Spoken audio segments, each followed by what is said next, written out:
खुशी क्या हो सकती है कि जिसके लिए आपने जद्दोजहद की, जिद किया, लड़ाई लड़ी, और फिर अगर वो आपको अपने हाथ से करने का अवसर मिल जाए। तो पुनीत जी हैं, प्रमाण है, मतलब मैं गवाह साथ लेकर चल रहा हूँ, ऐसा है।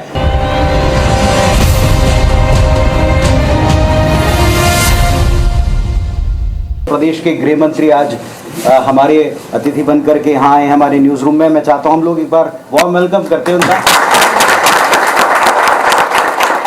और विजय जी ने, मेरी आदत थी आपको विजय भैया कहने से, तो वहाँ से मैं शुरू करूँगा, लेकिन अब ऑफिशियली प्रदेश के एचएम हमारे साथ में हैं। तो विजय सर, जिस तरीके से आपने बताया कि आपका संघर्ष लोगों को बहुत अट्रैक्ट करता था, खासतौर से कवर्धा का जो एक कांड था उसके बाद से पूरे देश में, उसी तरीके से हमें लगता है कि वैसे ही गृह विभाग बड़ा फेमस था, लेकिन आपके आने के बाद से कुछ ज़्यादा ही फेमस हो गया।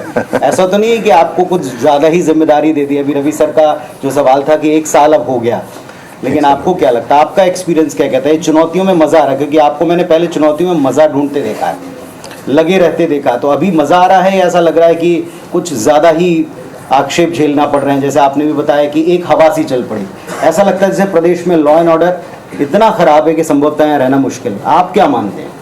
आंकड़ों के आधार पर मैंने बताया अभी इनको, हवा बनाई गई है और आंकड़ों के आधार पर वैसा नहीं है। जो पुरानी सरकार थी उस समय कवर्धा का विषय था, बीरनपुर का विषय था, भिलाई में एक विषय हो गया था, जांजगीर चांपा में हो गया था, सारे विषय हुए थे। अभी तो ये हवा बनाई गई जबरदस्ती में, उसके अनेक कारण हुए। खैर, जो भी कारण हो, इस काम को अच्छे से और करना ही है, इसमें कोई संशय नहीं है। और उसके लिए बहुत सारी चीज़ें कर भी रहे हैं। मतलब एक दो चीज़ें मैंने आपसे कही और अनेक ऐसी चीज़ें हैं मैंने आपसे नहीं कही। जैसे मैंने बताया कि एक एक्ट ही बना करके हम सारे लोगों को ऐसे एनडीपीएस में पकड़े गए जो गाड़ियां हैं उनको समय से ऑक्शन, जैसे ही चार्ज फ्रेम होता है ऑक्शन कर दिया जाए। पैसा आप रखा है, जो जीतेगा पैसा उसका हो जाएगा, पुलिस या फिर वो व्यक्ति। जैसे बहुत सारे मॉडिफिकेशंस कर रहे हैं जो गृह विभाग के नाते करना है। और वर्तमान में लॉ एंड ऑर्डर के संदर्भ में बहुत सारी बातें हुई और उसमें मैं ज़रूर ये कहना चाहता हूँ कि कुछ बातें तो फैब्रिकेटेड हैं और कुछ बातें ऐसी हुई हैं जो उसी लेवल पर हैं जिस लेवल पर पहले थी। उसे कम करना है, मैं उसे डिनाई नहीं करता हूँ, उसे कम करना है, उसके लिए मेहनत करनी। बात आपने कही कि पुराने संघर्ष और इस संघर्ष का फर्क क्या है, तो पुराने संघर्ष में आनंद था, इस संघर्ष में पीड़ा है। तो इसी पीड़ा को, क्योंकि अब ऐसा लगता है कि ये जो पीड़ा थोड़ी सी दिखाई पड़ी, मैं चाहूँगा कि आप ज़रा रूम भी हमारा देखें।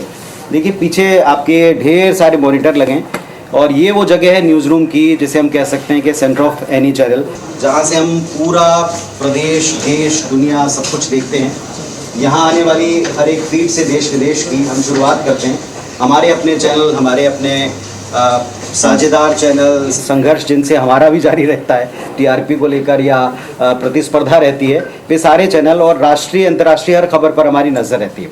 लेकिन सुबह सुबह जैसे अभी रवि सर आपके साथ में, तो रवि सर और हमारे एडिटर्स मिलकर के दिन का एक एजेंडा तय करते हैं कि आज क्या बड़े विषय हैं जिनको लेकर हमें ध्यान रखना है।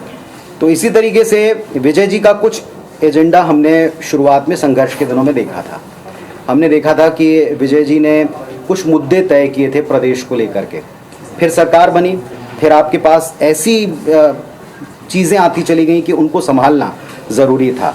कुछ कांड हो गए, मैं अब उनके डिटेल में नहीं जाता, आपने बता ही दिया बहुत सारी चीज़ें, लेकिन वो एजेंडे क्या थे जो आप लेकर चले थे? और अब सरकार के 1 वर्ष पूरे होने पर, जैसे मैं उदाहरण देता हूँ, केंद्र में आपकी सरकार आई, धारा 370 हो, 3 तलाक हो, तमाम मुद्दों पर बड़े बोल्ड स्टेप लिए। वो बोल्ड स्टेप यहाँ नहीं दिख रहा है, इसलिए शायद लोगों को लग रहा है कि अभी संभालते संभालते संभाल रहे हैं। आपने ध्यान आकर्षण किया है और जो हृदय का विषय है वही आपने कहा है। मैं सोचता हूं कि 1 साल तो सरकार के होने को हैं, आने वाले कुछ दिनों में वो बोल्ड स्टेप भी आपको जरूर दिखेंगे। पूर्व सीएम साहब ने कहा कि आप जब विपक्ष में थे तो बहुत घुसपैठियों का मुद्दा उठाते थे, कवर्धा में, रायपुर में बताते थे कि यहाँ पर बहुत सारे लोग आ गए हैं, अवैध तरीके से रह रहे हैं, पुलिस ने अब उन पर मामला दर्ज किया, एक लिस्ट भी उनके पास पहुँच गई। अब क्या देर है, उनको भगाते क्यों नहीं? वो आपसे पूछ रहे हैं। आपने भी आज कहा है कि नहीं हम इस पर काम कर रहे हैं। हाँ, निसंदेह मैं न सिर्फ कवर्धा वरन मैं आपको कहूं कि बस्तर जगदलपुर में, बस्तर जिले में जी वहां से भी भगाए गए हैं। वो सूची मेरे पास है, आप कहें मैं आपको प्रोवाइड कर दूंगा। अभी 42 लोगों को कोंडा गांव में जेल में डाले हैं, वो मैं आपको सूची दे देता हूँ, FIR कॉपी देता हूँ, जेल में डाले हैं, उनकी कॉपी है। कवर्धा में ऐसे बहुत सारे लोग हैं जिनको भगाया गया है। और अभी वो लोग जो मतदाता सूची में फर्जी ढंग से नाम जुड़वा करके अन्य चीजें बनवा लेते थे, उसके लिए भी हम लोगों ने बात की थी। अभी कलेक्टर ने उस पर भी जांच के लिए लिखा है। कार्रवाइयां सब जगह जारी, रुकेगा नहीं। वो बोले तो नहीं रुकेगा, वो ना बोले तो नहीं रुकेगा, ये होकर रहेगा। चलिए, बहुत सारे लोग पूछना चाहते हैं, ये हमारा सर असाइनमेंट डेस्क जिस पर जहां से बाहर से सारी खबरें आती हैं, तो सबसे पहला सूचना स्रोत हमारा यही होता है। अच्छा जी, और जी। इस सूचना स्रोत से आपकी भी अगर कोई खबर आएगी, आपने कोई बयान दिया, तो सबसे पहले यहाँ फ़ोन बजेंगे, उस पर हमारे रिपोर्टर साथी बताते हैं और उसके बाद फिर हम उस पर काम शुरू कर देते हैं। यहाँ से आगे मैं आपको जैसे बढ़ता जाऊँगा बताता जाऊँगा। तो एक बात ये बार बार उठती है कि दिल्ली से काम असाइन हो रहे हैं इस सरकार की, सारी चीज़ें दिल्ली से असाइन हो रही हैं। सत्यता कितनी है इसमें? अगर हो तो अच्छी बात है, दो डबल इंजन की सरकार है, मिलकर प्रोजेक्ट बनाती तो बढ़िया है, लेकिन इसे एक अकर्मण्यता की तरह देखा जाता है या दिखाया जाता है। नहीं। ये क्यों होता है? क्यों होगा ऐसा? मसला ही नहीं। माननीय विष्णुदेव जी की सरकार में माननीय मुख्यमंत्री जी और उनका मंत्रिमंडल निर्णय करता है, जिसमें हमको केंद्र सरकार के सहयोग की अपेक्षा होती है। हम जाकर रख करके विषय को अपना पक्ष रखते हैं पूरी ताकत के साथ, पूरी तर्कों के साथ, और तब जाकर वो हमको स्वीकृत भी होता है। अगर ये है, पिछली बार बताया कि 18 लाख प्रधानमंत्री आवास नहीं दिया गया लोगों को, रोक कर पिछली सरकार ने रखा था, और प्रमाण ये है कि उनकी ही सरकार के मंत्री ने इस्तीफा दिया था। इसलिए ये लोगों की आवश्यकता है, इसको दिया ही जाना चाहिए। दिया गया आवास, अभी 9 लाख आवास आ गए हैं, अन्य आवास और मिलेंगे हमको। ये विषय ले जाकर वहां रखना होता है, तब मिलता है। मतलब कोई काम वहां से कहा जाए यहाँ पर, ये तो तर्क संगत ही नहीं है और औचित्यहीन है। इस बात चर्चा करके समय व्यर्थ करना। ये वो क्या शब्द बोल रहे हैं वो मैं बोलना नहीं चाहता, लेकिन ठीक नहीं, आप बोल दें, कोई बात नहीं। आप समझ गए मेरा इशारा कहाँ है। पर यहाँ से भी हमारे साथ बहुत साथी हैं। आप विश्वेश ठाकरे साहब, मैनेजिंग एडिटर IVS 24 के, वो भी मेरे साथ खड़े हुए हैं। विश्वेश जी, यूथ आप लोगों को एज ए आइकॉन देख रहा है, तो ये कितना सही है कि राजनीति को यूथ एज ए करियर माने? क्योंकि राजनीति अमूमन करियर होती नहीं है। अरे क्यों नहीं होती? करियर होती है यार। है राजनीतिक परिवार के लोगों को राजा वाला जमाना था पहले। आपको चाहिए वैसा जमाना? मैं पूछ रहा हूँ, चाहिए क्या? एक और सिस्टम है, चीन में कम्युनिज्म है, कम्युनिस्ट लोग हैं, वैसा शासन आपको चाहिए क्या? आपको क्या चाहिए? अच्छे लोग चाहिए। लोकतंत्र चाहिए ना। लोकतंत्र चाहिए तो राजनीतिक पार्टियां चाहिए, लोकतंत्र चाहिए तो नेता चाहिए, राजनीतिक पार्टियां तो नेता होंगे। तो भारत में इंजीनियर और डॉक्टर की कमी हो सकती है, मैं नहीं मना करता। नेताओं की बड़ी कमी है नेताओं की, अच्छे नेताओं की कमी है। और अच्छे नेता आते जाएंगे, सिस्टम सुधरता जाएगा। मैं निवेदन करता हूं नौजवानों से, निसंदेह राजनीति में आना चाहिए और अपनी आवाज मुखर करके रखनी चाहिए समाज के सामने। आप कोई एक्सीडेंट हुआ है रोड में, मैं ऐसे नहीं कह रहा हूं, किसी के ऊपर ब्लेम नहीं कर रहा हूं, लेकिन मैं अपना अनुभव कह रहा हूं आपसे। एक्सीडेंट हुआ है रोड में, बहुत सी गाड़ियां आएंगी जाएंगी, जिस गाड़ी में ब्रेक लगेगा वो व्यक्ति जब उतरेगा तो वो किसी न किसी संस्था का नेता होगा। वो कोई राजनीतिक संस्था का नेता ही नहीं कह रहा हूं, कहीं ना कहीं का होगा, भाव ऐसा होगा मन में, तभी वो रुकेगा वहां पर। समाज के विषयों की चिंता करना, उस पर काम करना, लोकतंत्र को मजबूत करना नेताओं का काम है और नौजवानों को जरूर करना चाहिए। पैसा वैसा नहीं लगता इसमें, एकदम स्पष्टता है इस बात की।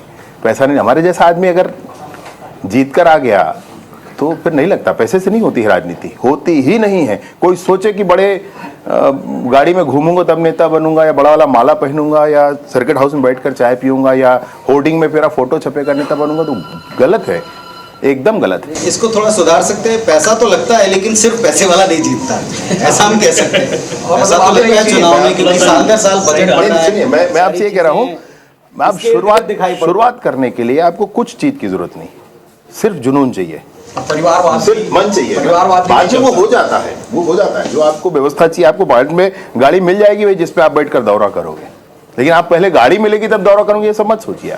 आप शुरुआत करिए, हो जाएगा बाकी। हम थोड़ा सा और आगे बढ़ते हैं और अपने साथियों से और न्यूज रूम से आपको मिलवाते हुए एक दो सवाल और हम करते हैं। विजय जी, जैसे आपने देखा कि यहाँ से हमने नज़र रखी, इसके बाद ये असाइनमेंट डेस्क है, यहाँ से हमने प्रथम सूचना प्राप्त की। इसके बाद फिर हमारा जो अगला डेस्क है, इस डेस्क को आप मान सकते हैं कि यहाँ से अब जनता तक पहुँचाने की हम तैयारी शुरू कर देते हैं।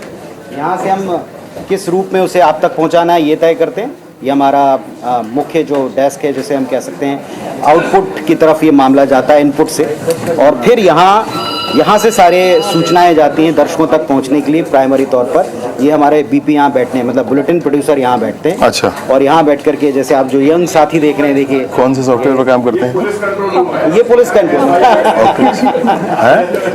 वैसा ही बैठे हैं वो कंट्रोल रूम है। ये कंट्रोल रूम है ऐसा। और अब जैसा मैं देख पा रहा हूँ, मेरी एक और एक सहयोगी बहुत देर से मुझे इशारा कर रही हैं, आप आकांक्षा हैं, स्क्रीन पर आप इनसे मुखातिब अक्सर होते रहते होंगे।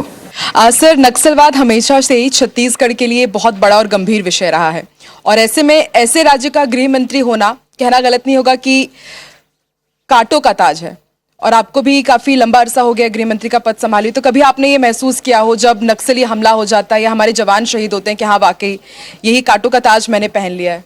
निस्संदेह होता ही होता है। मतलब नक्सली हमला होना ये तो बहुत बड़ी बड़ी बात है। कुछ भी ऐसी घटना होती है तो बहुत दुख होता है। पहले तो उन घटनाओं पर ध्यान नहीं जाता था, अब बस उन्हीं घटनाओं पर ध्यान जाता है सबसे पहले। और बड़ा ये लगता है कि क्यों हो रहा है। सुबह से आपके पास मसले आएंगे तो वैसे ही आएंगे सब, परंतु माननीय अमित शाह जी का संकल्प है, बड़ा संकल्प है, माननीय विष्णुदेव साय जी का मार्गदर्शन है। मैंने तो प्राण लगा दिए हैं उस काम के लिए। और एक ही नहीं, नक्सलवाद के संदर्भ में जितने आयाम हैं सभी आयामों पर काम कर रहे हैं। वो जो आज तक कभी नहीं हुआ वो भी अब हो रहा है।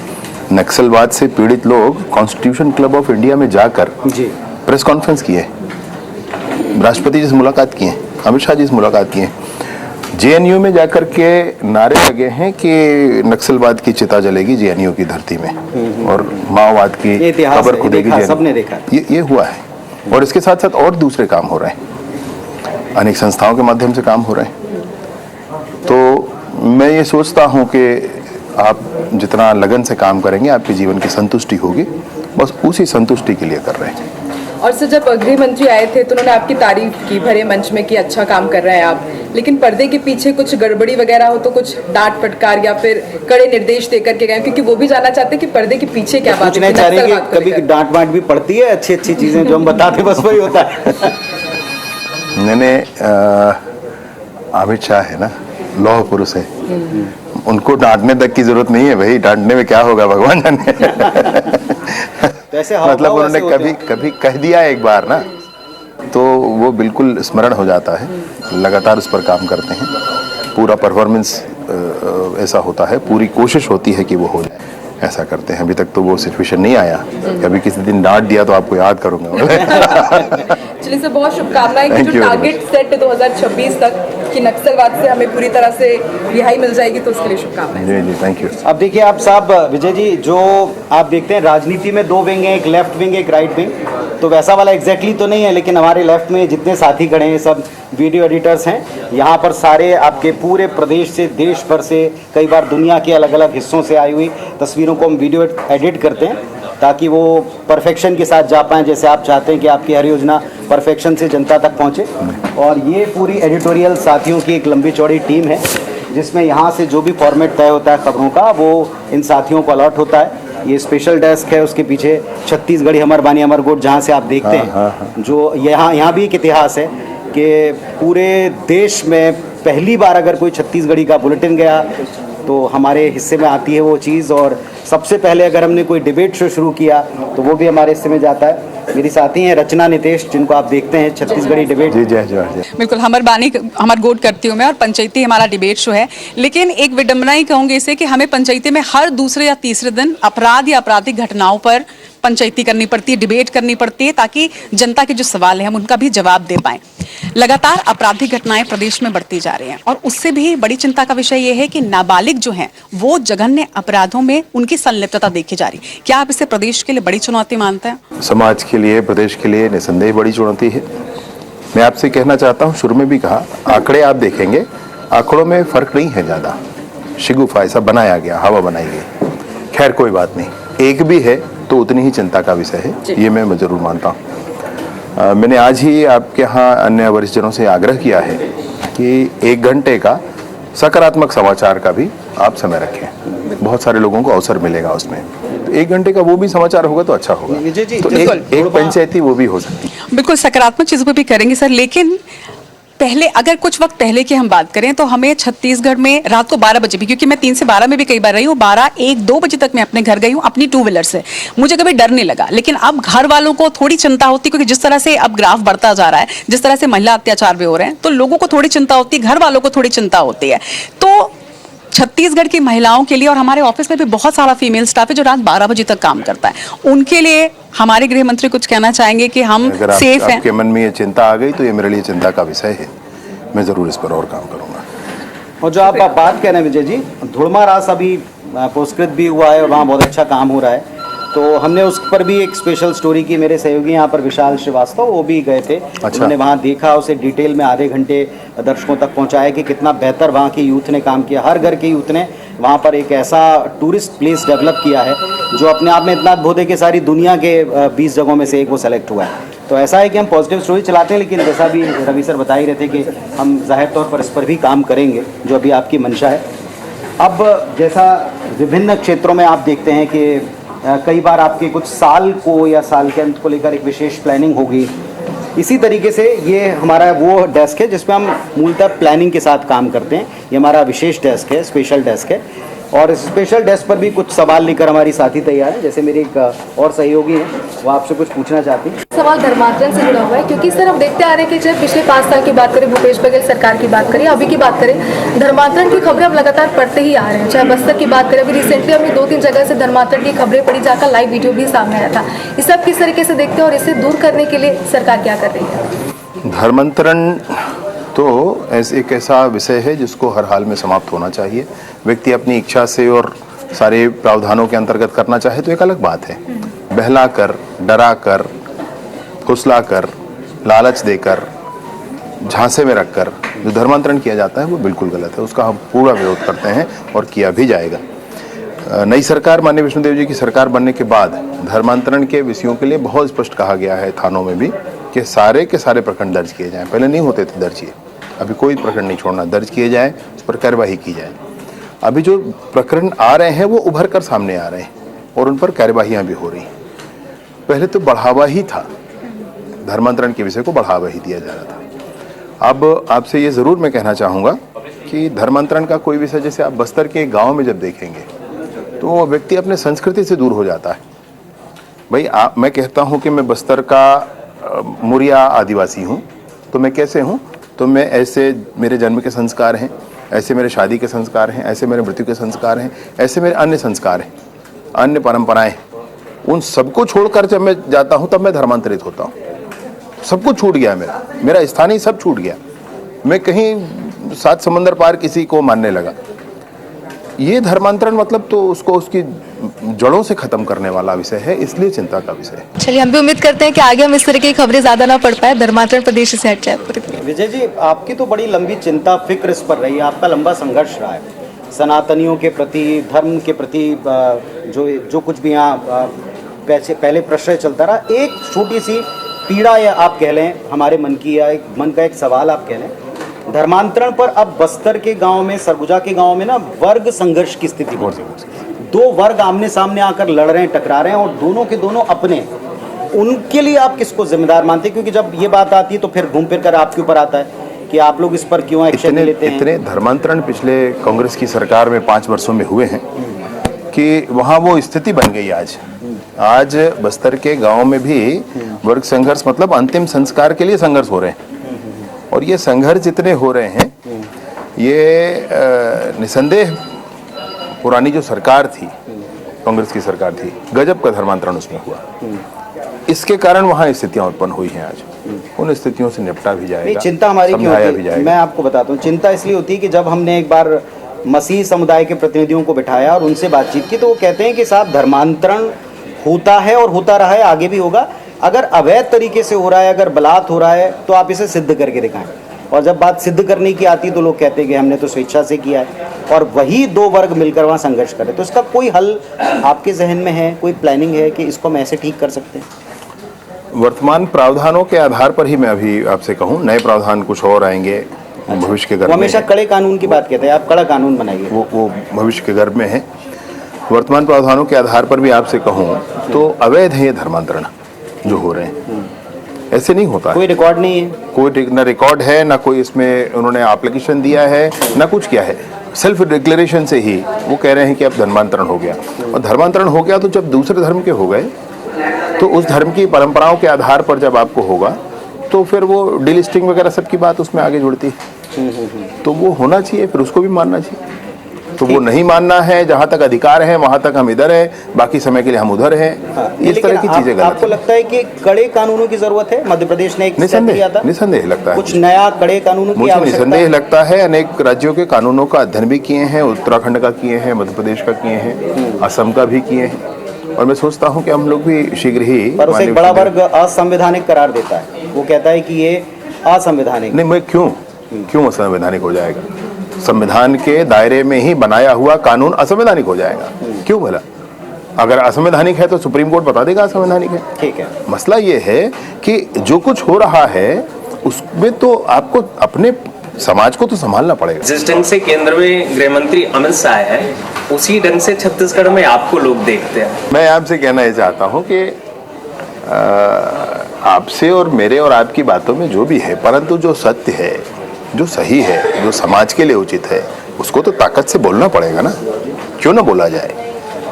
किससे भय? तो भाई ये तो होना ही चाहिए। और अगर इसमें आप जैसा भी जिस भी श्रेणी में मुझे रखना चाहें, मैं स्वीकार है मुझे। चलिए, आपको शुभकामनाएं। मतलब आप स्वीकार करते हैं कि हाँ, विजय जी फायर ब्रांड है और उसमें उनको कोई दिक्कत भी नहीं। राजेश भैया से तो आपका परिचय है, आप मिलते रहते हैं। राजेश मिश्रा जी। मैं आपसे तो हर समय सवाल करता हूँ, मगर अभी एक आपने किया तो मेरे मन में भी एक जिज्ञासा थी। आपने बोला पैसे से राजनीति नहीं होती, मगर अगर कोई राजनीति में आना चाहे तो अपना घर परिवार चलाएगा कैसे? क्योंकि दिमाग में बात होती है राजनीति में आ गया मतलब कमाई तो हो जाएगी। यशस्वी देवांगन क्रिकेट के स्टार हैं आज। थोड़ा एक बार स्टोरी देखिए उनकी। कहाँ था पैसा, कहाँ थी व्यवस्था, क्या था? एक जुनून, उसके सिवा कुछ नहीं। मैं जिस रास्ते पर चल पाया हूँ, मैं वो रास्ता ही आपको बता सकता हूँ। मैं आपको और कोई रास्ता होगा तो मैं नहीं जानता हूँ। मैं ये जानता हूँ जुनून के साथ आप लगे रहेंगे, चल जाता है भाई घर। सबके दाता राम है। ऐसा नहीं है कि आप ही करने वाले हैं, मैं ही करने वाला हूँ, पैसे कमा कर ले जाऊँगा घर चलेगा। हमारे घर में व्यवस्था थी पुरानी, खेत वेत है, कुछ दुकान उकान है, किराए पर है, चल रहा था। मैं खुद ही मल्टीनेशनल कंपनी में काम कर रहा था, लेकिन मुझे नई रास आया। पुरानी जो परंपरा थी उस आधार पर छोड़कर चला गया था, जाकर के बस शुरू किया था। तो मैं बिल्कुल इस बात को, मैंने जो रास्ता में देखा, फिर से आपसे कहूँ वही कह रहा हूँ कि जुनून ही है। अगर आप लगकर करेंगे, मैं तो विधानसभा चुनाव लड़ना चाहा था, पार्टी ने लड़ा दिया इस बार। बाकी सब कुछ बोनस है अपना। उसमें कुछ ये नहीं है। आइए, अब हम आपको लिए चलते हैं। आज का समय विजय जी डिजिटल का है।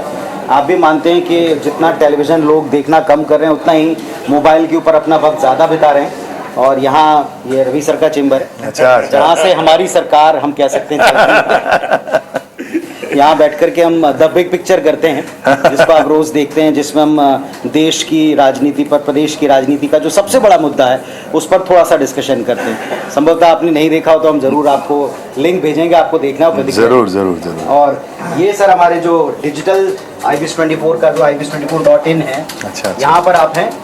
दोस्तों, विजय शर्मा जी हैं आपके साथ में। तो ये IBIS24 का डिजिटल विंग है।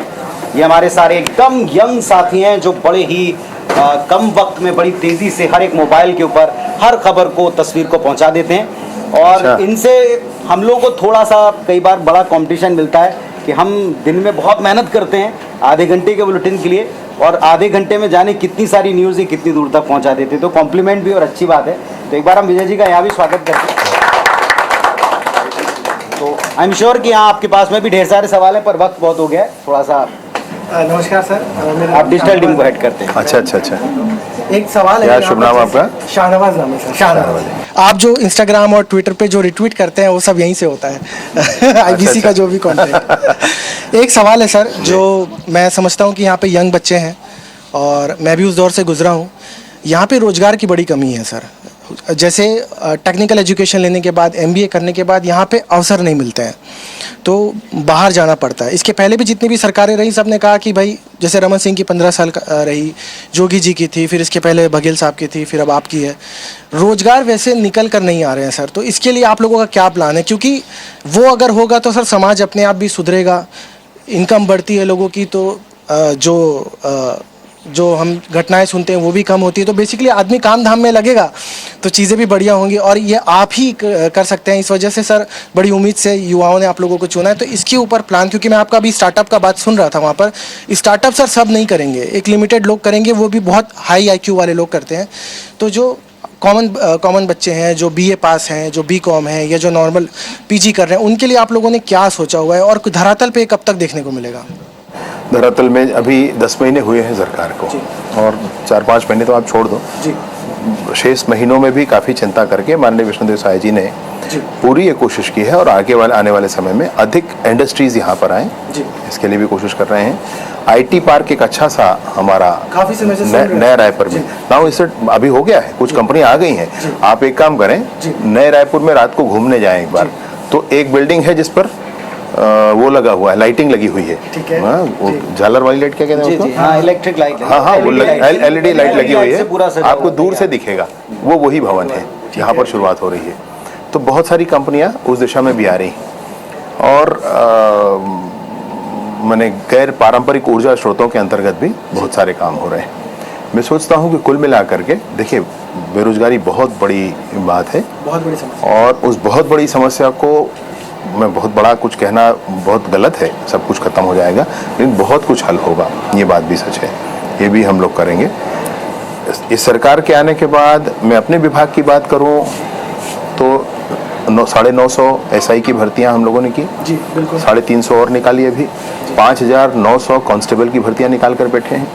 अभी हम नगर सेना में निकाले हैं, पुरुषों के लिए अलग, महिलाओं के लिए अलग, 2 अलग अलग भर्तियां वहाँ पर भी हैं। अभी फायर जो डिपार्टमेंट है उसमें निकाल रहे हैं, जेल विभाग में निकाल रहे हैं, वहाँ पर भी निकाल रहे हैं। 950 भर्तियां हम लोगों ने टेक्निकल एजुकेशन में की हैं।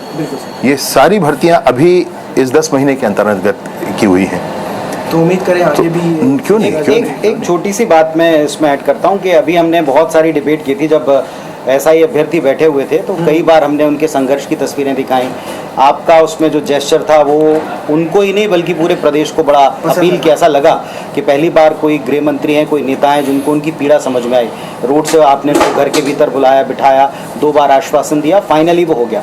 लेकिन एक सवाल जो सबके जहन में आता है बार बार कि हर बार कोई भी नियुक्ति भर्ती कंप्लीट नहीं हो पाती, कहीं ना कहीं अटक जाती, रुक जाती। अभी आज के उदाहरण आपने, तो ऐसा क्यों हो रहा है? क्या प्रॉपर होमवर्क नहीं हो रहा? नहीं, होमवर्क है इसमें। आज अभी इस भर्ती में कोई विषय नहीं है।